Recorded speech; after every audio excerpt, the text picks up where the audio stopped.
Hello kay Ma'am Myra. So, nag-comment siya. Ang tanong niya dito, ilang months bago ako nagkaroon ng work dito sa Speed. Actually po, siguro kung mag-iisang buwan. Kasi po, namimili po ako ng mapapasukan ko. Yung iba, napakalaki ng bahay.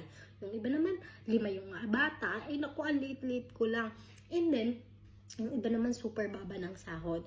Then, nakikinig din kasi ako sa mga nakapaligid sa aking mga Pilipino na piliin mo yung ganito, piliin mo yung ganito, piliin mo yung ganyan. Kasi dito tatagal ka. Ina-apply ko sa sarili ko yon.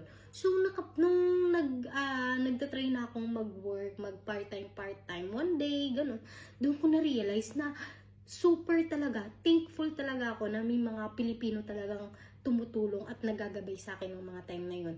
So yun, kaya simula nun, talagang pinili ko yung employer kong papasukan. So I am very thankful that time. So for me, 1 month. 1 month sa akin, yung pinaka-best.